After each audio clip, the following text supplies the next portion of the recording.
Hi guys. I hope this video finds you well wherever you are in the world, as always. Um, so I thought tonight we could take a look and see what the cards have to say about the late Brian Jones. Brian Jones was the co-founder. A lot of people say he was the founder of the Rolling Stones, but um, as he, you know, he grew as they grew in popularity. Um, he got really heavily into drugs, and on July 3rd, 1969, he was found dead in his swimming pool. And so there have been quite a few different conspiracy theories, if you will, about his death. And I thought we could go through this article. It's from Crime Reads, and it's called The Conspiracy Theories Around the Death of Brian Jones, 50 Years Later. And this was written August 15th in 2019. So it's about probably 54 years ago, I guess now. So, um, yeah, it starts that the coroner declared his death as death by misadventure. Brian Jones had drowned, quote, while under the influence of alcohol and drugs, unquote. It certainly looked like it, and all the evidence says that's so. The blues guitarist had been on a downward spiral for years. Drug abuse and alcoholism had left the golden boy of rock looking pasty and overweight. From being the charismatic founder of the Rolling Stones, he had been edged out by the increasingly tight relationship between Mick Jagger and Keith Richards, who had not only taken his place in the late 60s at the center of the band, but had also taken his girlfriend, Anita Pallenberg. Jones became the member the others talked about behind his back, mocked by them, and finally unceremoniously kicked out. He retreated to his large country house, Cotchford Farm. It was a suitable place to hide from the world in. Cotchford was the former home of Winnie the Pooh author A. Milne, and it was there that Jones was discovered dead on July 3rd, 1969. So it just goes on to say that, you know, rumors about his death being suspicious they come up quite often. And his daughter, Barbara Marion, said that she thinks that he was murdered, adding her name to the long list of people who believe that the verdict was a systematic cover up. Wouldn't be the first time, right? And, if you think back to what we were told in the memoirs, Brian Jones was a sort of price to be paid, I guess, for the success of the band. We'll get to that though. So yeah, we're going to go through the different conspiracy theories surrounding his death, starting with the handyman. So the most convincing ones center around a builder, Frank Thorogood, who Jones had employed to work on the house. He was staying at the rock star's house with his girlfriend, Janet Lawson, who was the one who discovered the body floating in the pool. Like so many who served the rich and famous, they became hangers on, start to fancy themselves his friends. Thorogood threw parties at Jones's home, basked in the glow of the celebrity. On the day of Jones's death, Thorogood and Jones supposedly argued over money Thorogood believed he was due. There was a rough housing in the pool. Thorogood held Jones's head under a little too long. No matter what, no matter that Jones's body showed no signs of a struggle. That is dismissed as sloppy police work. The theory was bolstered when another cast member from the time, Tom Keelock, claimed that Thorogood made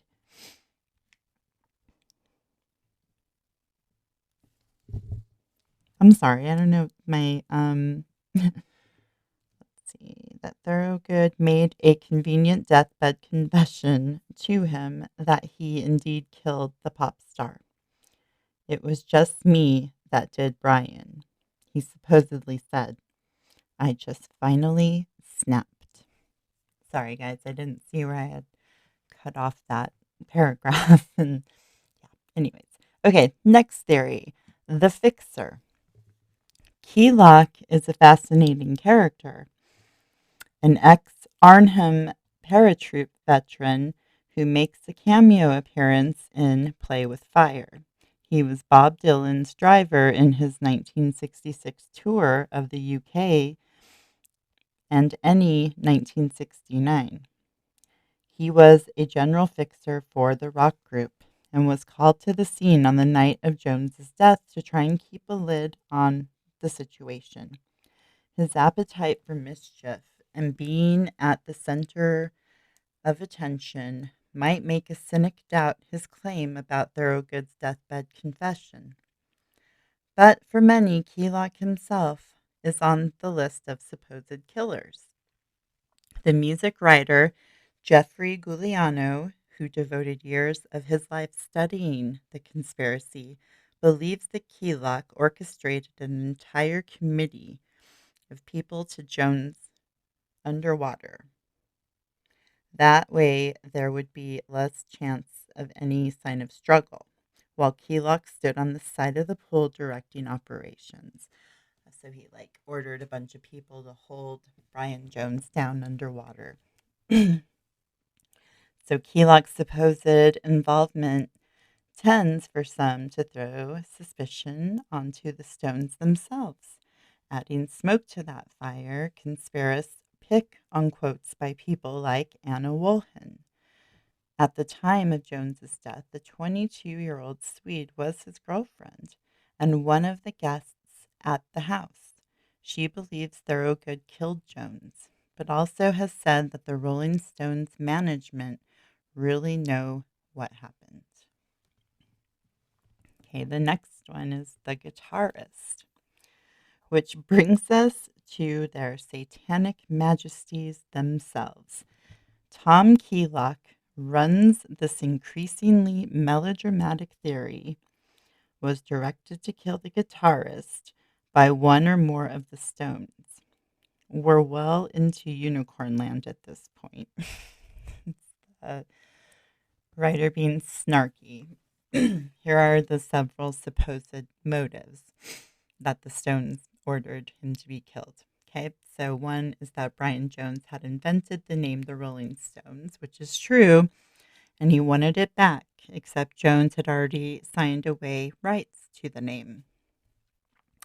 That Keith Richards had threatened Brian Jones with a knife earlier in the day and had ordered Keylock to finish the argument, which still goes around despite the fact that neither Richards or Jones had actually seen each other for some time.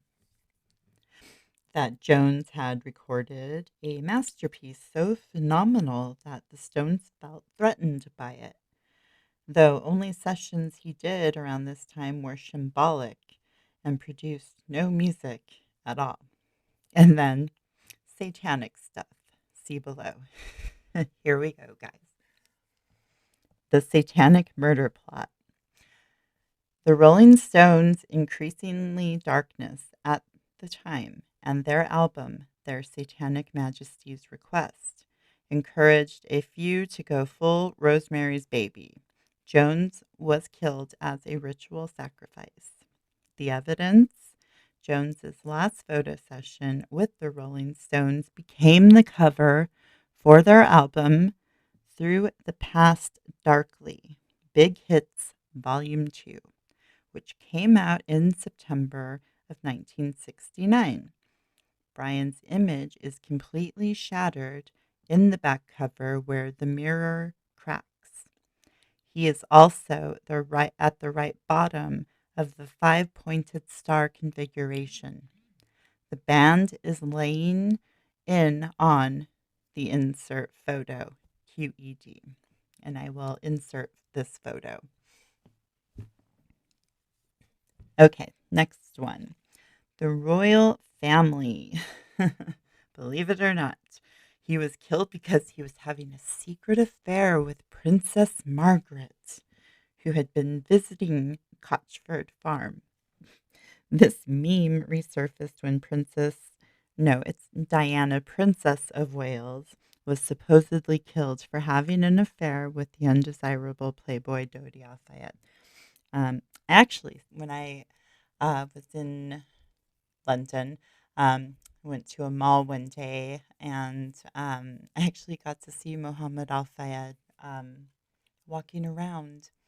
It was really, really cool. I don't know, it was very odd and very random, but he was just all by himself, kind of wandering around like an old man. It was really odd.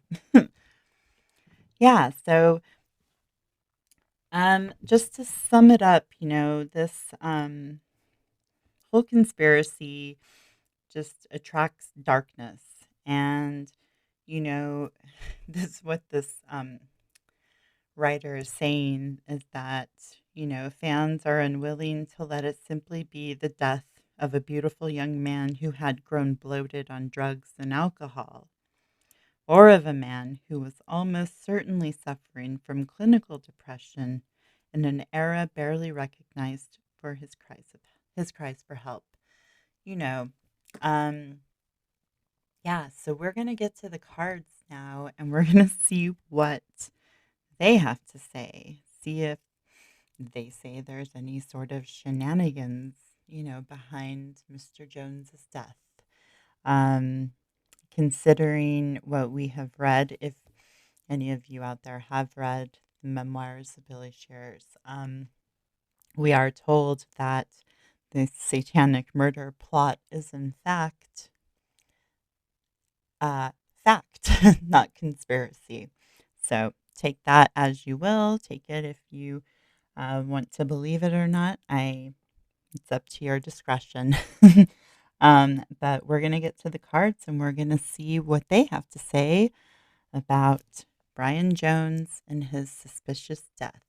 So I will see you guys on the other side to see what happened to Brian Jones.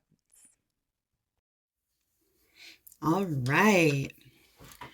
Welcome back, guys. Welcome to all of you who are new, and welcome to those of you who have returned back to the table. Yes, we're coming back to the table, and tonight we're going to ask the cards all about Mr. Brian Jones. Mr. Brian Jones of the Rolling Stones and his suspicious death and the circumstances behind it. Kind of like with the Marilyn Monroe tarot read, with the conspiracy theories behind. Let's see what we get, it'd be interesting to see if we again get any sort of court card archetypes, even major arcana archetypes, seeing anything that has to do with water, like the star, blessings from the universe flowing, cups, emotions, we'll see what happens, you know? We just want to find out. I've been wanting to do a tarot reading on him for a while now. So, what happened to Brian Jones? Was his death really a drowning? Was it fueled by drugs and alcohol? Was it murder? These are all valid questions because, you know, the Rolling Stones like skyrocketed after his death. You know, yeah, they got on the scene and because of his talent and his ability to write songs, but I guess Jagger and Richards, you know, stepped up to the plate and started, you know, producing more, I don't know, content that's more their jam. I don't know. But he just, like the article said, got nudged out bit by bit. And then finally the guys were like, you're too much of a liability, which I find very, very ironic coming from Keith Richards. You know, the pot calling the kettle black much. Yeah, anyways, but it's interesting. So was, you know, was the memoirs right? Was this something to do with a satanic pact? You know, Kenneth Anger sleazing around the Stones and Vernon Mosher, those guys, they're the ones that had Paul and John Lennon enter their pact with Lucifer. So I don't know. You know, we'll see what the cards say. So I think I'm about ready, guys. I'm starting to feel the cards are hot and the cards are ready to go. Let me give it just a few more shuffles.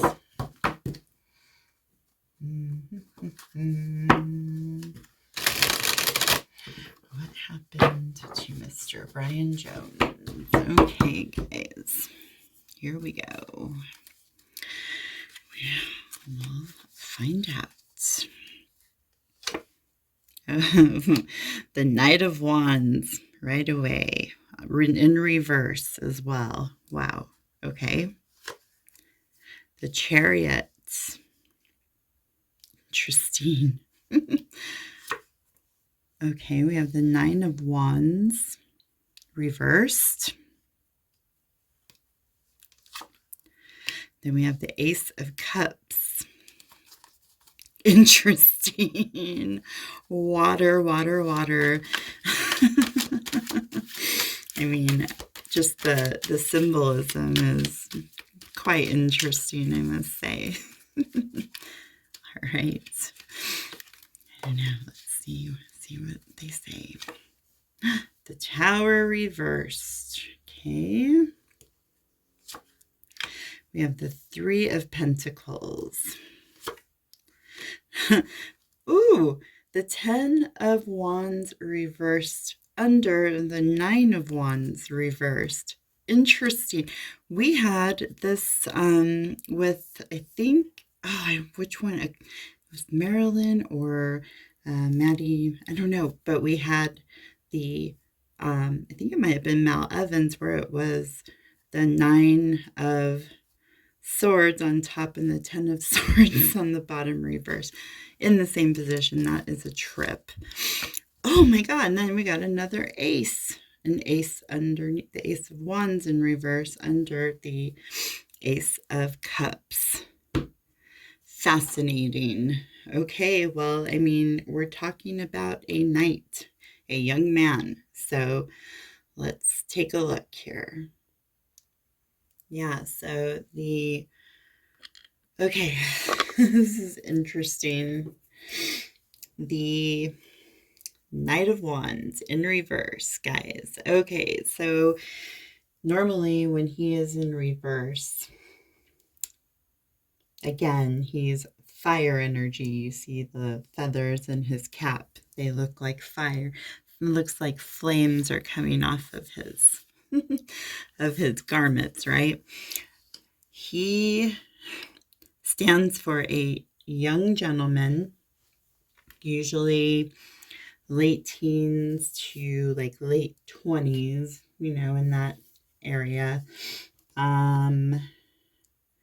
Could even be in the 30s, but I believe Brian Jones died when he was 27. He joined the 27 Club, right? In reverse, the Knight of Wands represents a gentleman who is very unstable, who is just reckless, and who is thoughtless. He doesn't know how to keep his shit together, basically. He's all over the place. He is not in a good spirit. He's not in a good frame of mind. He's just all over the place. He is a wreck. And interesting because the Chariot being right next to him is the card of willpower and determination, ambition, driving yourself forward and achieving your goals, right? So I kind of put that in, it's because of his recklessness, he's able to, achieve some of his goals. Perhaps the creativity part. I don't know. Let's go to the Nine of Wands in reverse. So this guy, when he's in reverse, it shows somebody who folds in the face of adversity. When it's upright, it's somebody who stands against adversity, who holds his ground, right? In reverse, he represents someone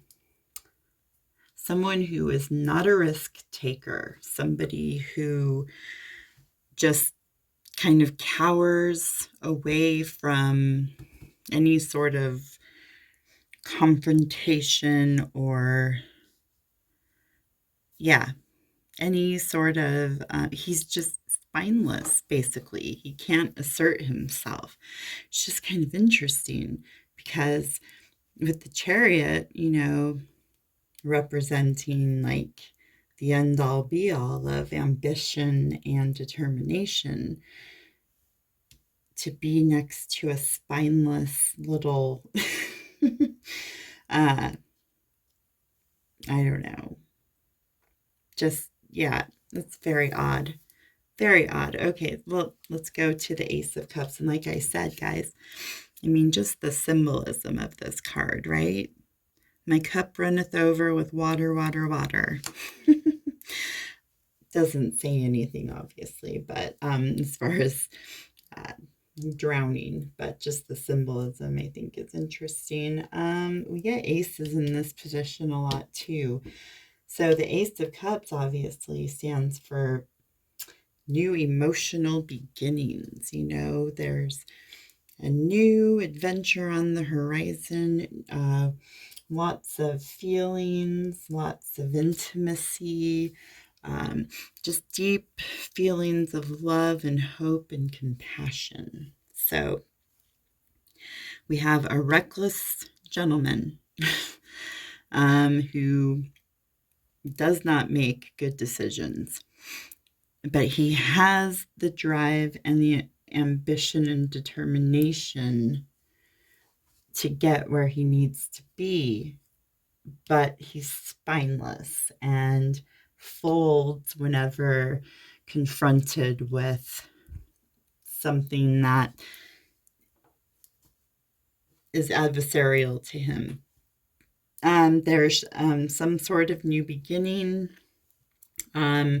Usually with the cups, it's relationships because it's feelings and emotions. There could be new relationships on the horizon, and that does tie in to the next row. So we go to the Tower in reverse. So again, this is another card that shows an illness, like the Star in reverse. The Star in reverse shows illness. It can represent illness. The Tower in reverse can represent illness. And whether that's mental illness, I find it very interesting that it's paired with the Knight of Wands, though, in reverse.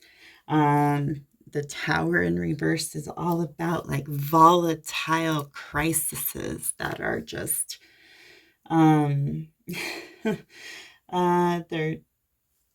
something bad is on the horizon for this gentleman. That is what the Tower in reverse shows. And this is a major arcana. So it's a major event that is on the horizon for this gentleman that is not going to end well. It's going to end with just malice, and it's an obstacle for sure. Interesting, because we get to the Three of Pentacles next door under the Chariot with willpower, ambition, determination. We get the card of teamwork. So this is all about like sharing ideas. We have the stonemason in the cathedral with the other two contractors, bouncing ideas off of each other, trying to, learn how to master their craft together, right? So that could tie into the new beginning. His new beginnings are with a new group of people, the teamwork, the band, right? I mean, they could be.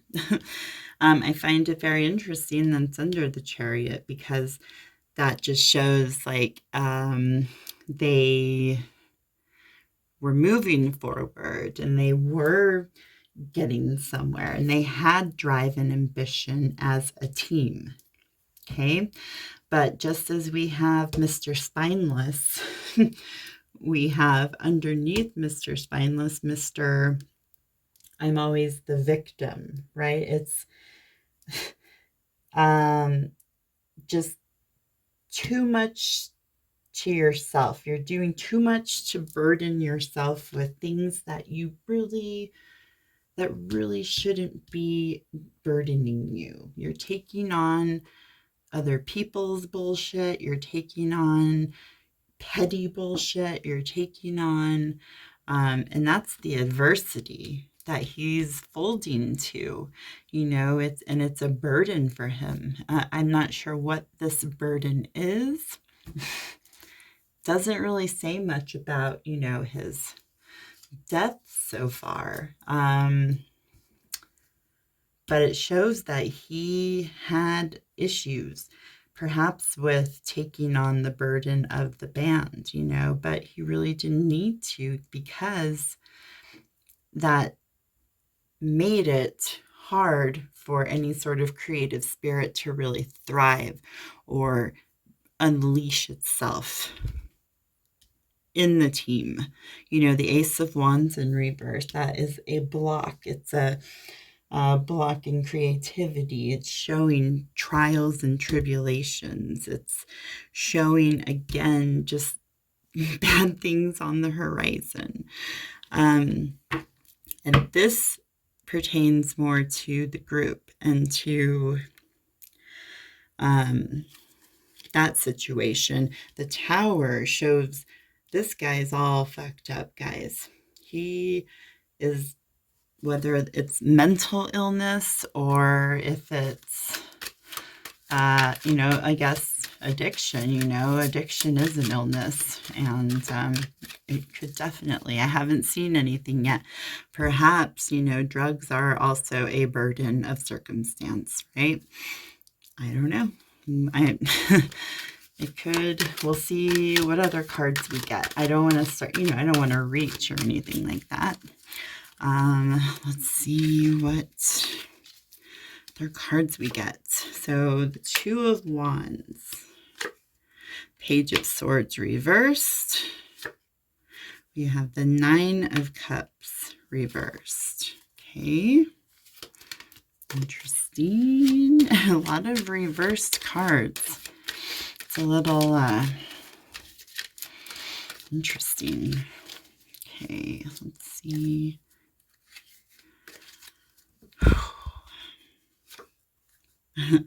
Oh, the Ten of Swords reversed. Eeks, eeks, eeks. Oh, another one. And the Knight of Swords reversed. Another gentleman. We have 2 knights and a page. Oh, shit, you guys. The Wheel of Fortune. I was, oh. I was totally wondering if we were going to get the Wheel of Fortune, you guys. It is a card that definitely holds a lot of symbolism here, especially in what we're wanting to figure out. Yeah, so, first off, we have, just thinking, so now we have 2 nines on the board. So we have the Nine of Wands in reverse and the Nine of Cups in reverse. So 2 nines can signal a theme especially they're in reverse, can show themes of isolation. It can show themes of anxiety. Not great. And then we have 2 tens. We have the Ten of Swords reversed and then the Ten of Wands reversed.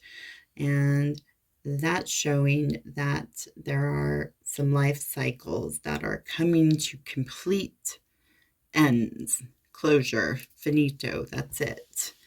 So something to keep in mind. Again, with the cards of death and even drowning, guys, we have a couple on the table now. So let's start with the Two of Wands. This is tying into his, this is all about thinking about plans of the future, trying to think about how you're going to impact the world. Yeah, your goals, how you're going to achieve them. Okay. I'm just wondering about these characters on the board, you guys. The Knight of Wands, the Knight of Swords, and the Page of Swords. Oh, goodness. I definitely think the Knight of Wands stands for Mr. Jones, being the reckless, creative spirit. Okay, so Page of Swords in reverse shows somebody, usually a page can represent a woman or a man, very young, like in their teens, maybe early 20s, naive about the world.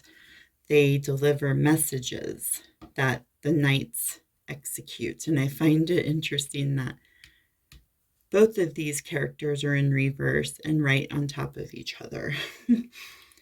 Very interesting. Okay, so Page of Swords shows that you're all talk and no action. You make bad choices. You're dangerous. You're not using your head. The swords are all about intellect. And when in reverse, it's showing that there is none being used.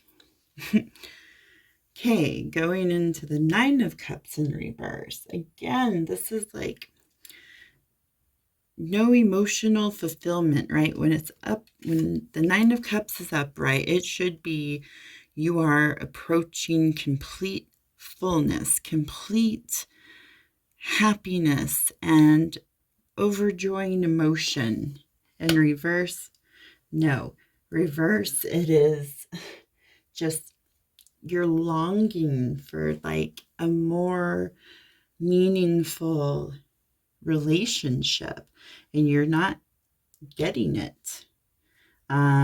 Whereas, I don't know, I can even think that ties into the Page of Swords in reverse. It's like a, You're thinking way too much with your emotions, getting out of control, and not feeling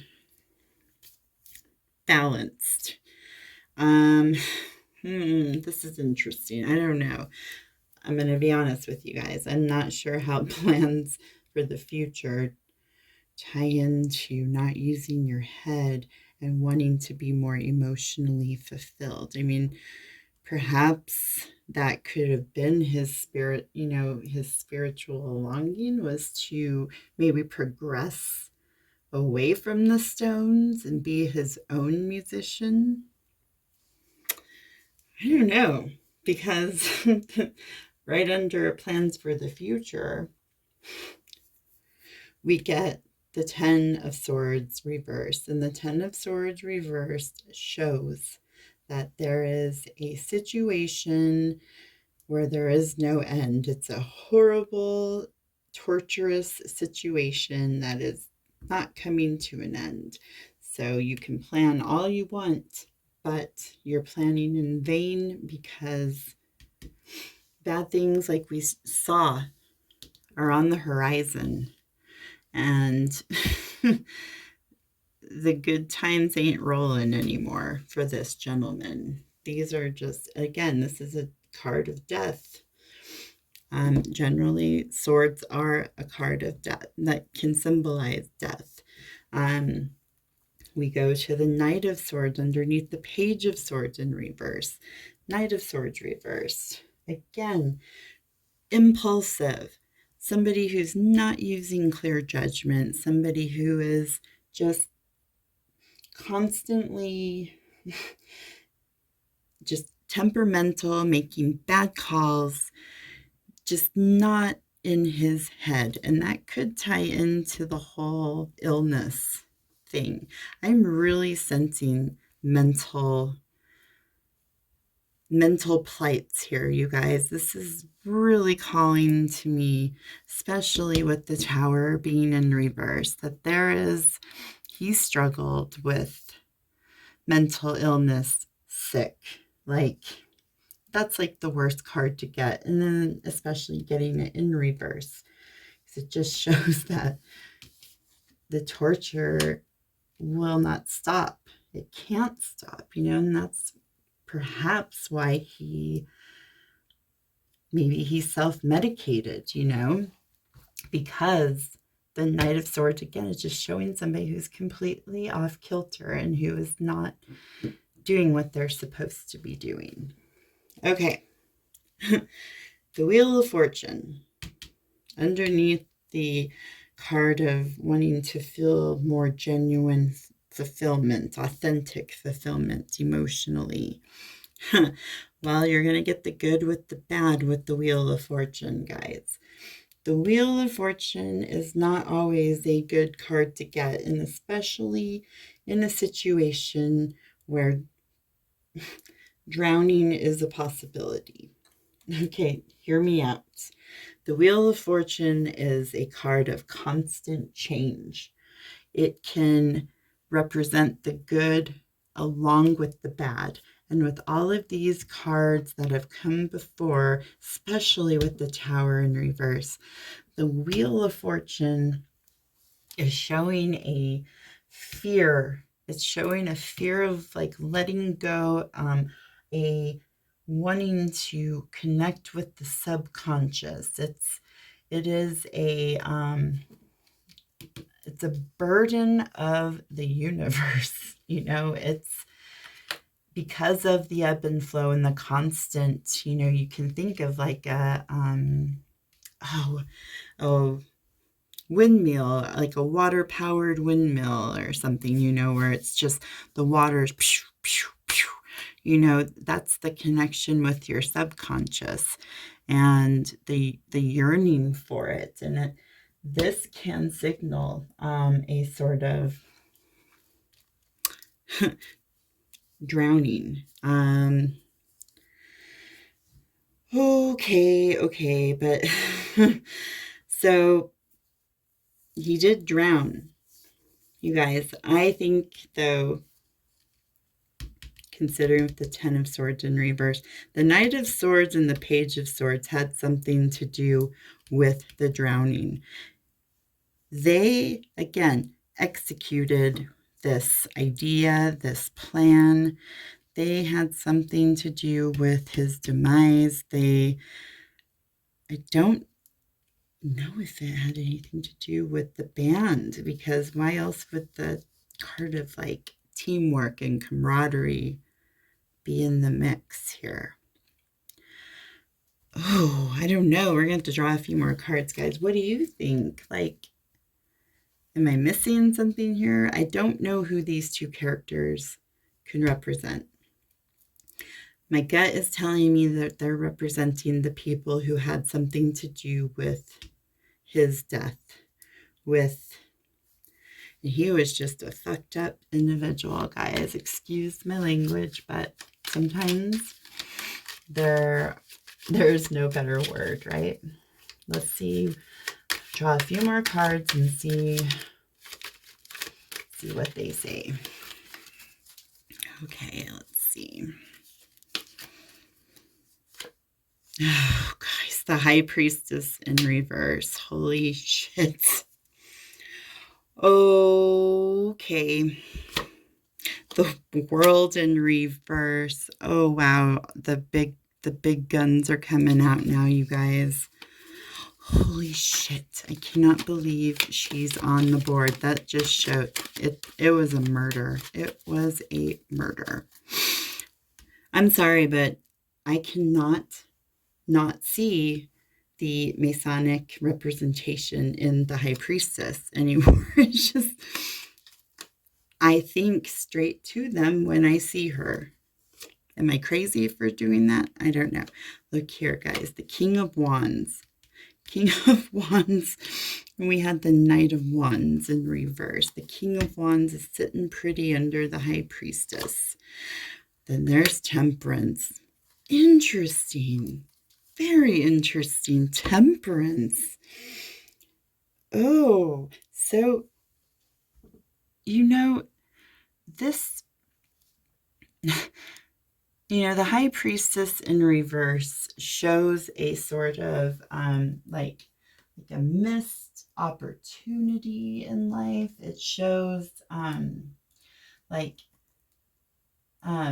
just she is the mysteries, right? And when she's in reverse, it's almost like a superficial, you talk about wanting like a more deeper connection. When she's in reverse, she's almost like superficial. She's almost like,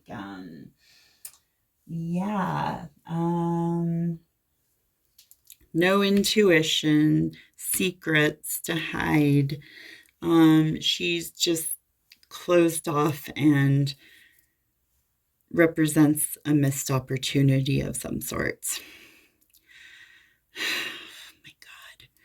Oh my God, the King of Wands.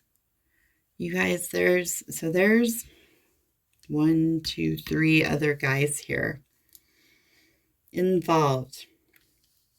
And we had the Three of Pentacles. Like, I don't know if that has something to do with it or not, but I just can't help but make that that realization, the High Priestess is just she's all about representing secrets. And the World in reverse, this can show that like it's calling for a completion. Like, I don't know how to explain it. Like, it's a warning that you're taking your journey too far. Like you should be happy with what you got. And when it's in reverse, you're not. You're like trying to push the envelope, and that could be why you're missing the opportunities, because you are over inflated in ego and just, it's a warning, that you're, um, like, there's, it's a warning that there's like a flaw in the plans of the future. Oh my gosh, because he's holding the world, right? um, okay, and then we have the King of Wands under the High Priestess. The King of Wands is a man who basically, calls all the shots, and who is just very, it's pure fire. He is pure fire. And like I've said before, the aces, especially the court cards, can introduce some sort of sexual element to a reading. If not sexual, fire, definitely. It shows a man who's innovative, a man who is just very secure in his ideas and his spirits. He represents masculinity. He is like the spirit of masculinity. Masculinity, right? He holds it in his hands. But I don't know, you guys, these cards are starting to become blurry to me now. Like, whoa, what do you guys think? Because you're here with the world in reverse, where you're not superficiality, you're going too far, you're just too inflated with ego that I don't know, but I don't know where the temperance comes in, because these are like definitely two opposing forces, two different cards playing into the dualistic nature, right, of the High Priestess. I'm not sure, you guys. Like, I don't know how to read this. I really don't know. Because we have we have 4 men on the board. And 3 of which fit other archetypes that are telling me that they had something to do with his drowning. And I think it was because he was pushing it. He was overstepping the boundaries. He was overstepping he wasn't staying in his lane, and tensions were really high in the band. And I don't know if this is the band behind his murder, like that. I mean, I don't know. The Ace of Swords, and then we have the Emperor reverse. Oh, holy shit. So, oh my God.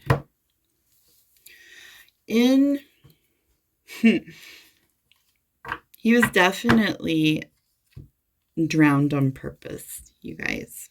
Okay, so the reason why I'm saying that, these 2 cards, when the Emperor and the Wheel of Fortune are especially together, these 2 cards, again, are cards that can signify the deep subconscious of the human psyche. He's in reverse. He's just broken. The Emperor in reverse is just a shell of a man, right? And he was being executed by some idea. He was brought down, you guys, by somebody who had the Masonic ties again. This came up with Mr. Mal Evans as well. I'm just not exactly sure how to read the archetypes, and that's kind of the bummer about like not knowing like exactly who these characters are, in the actual story. But the Ace of Swords is all about brand new ideas coming forward, and that is because the Emperor was cut down. That's I'm seeing all of the cards together. Yes, he was murdered. He was murdered, in my opinion, and allegedly. But that's what the cards are showing. He was murdered. There was some sort of execution to murder him, backed by, again, our friends, the Masons. I don't know, guys. What do you think? This one's kind of a tough one. I'm just really surprised to get these two cards in here. And then especially with the Tower reverse. Oh, just a lot of major arcana cards. This was a huge event. Well, obviously it was a death, right? But there was a lot more to this than meets the eye, that's for sure. A lot more than misadventure by death, or whatever the article called it. A death by misadventure. This was something far more sinister and had an execution behind it. So take of that what you will. Let me know what you guys think about this one. Drop it in the comments. I hope you guys enjoyed it. Not sure if I got a whole lot of answers. I mean, I just got more verification than anything that, yes, he did drown, but he was forcefully drowned. And there were other people behind the motive of drowning him. Linked back to them. Oh, yes. I don't know, guys. This has gone on a really long time, so I'm going to wrap it up. Let me know what you guys think about this one in the comments down below. Otherwise, I will be back sometime soon with another reading. I might throw a poll out there this weekend to kind of get a gauge on maybe who you guys would like to see a reading from coming up. So let me know what you guys think about this. Again, if you're here with me till the end, thank you so much. I love you guys very much. I'm done. You guys have a wonderful day. I'll see you in the next video. Bye.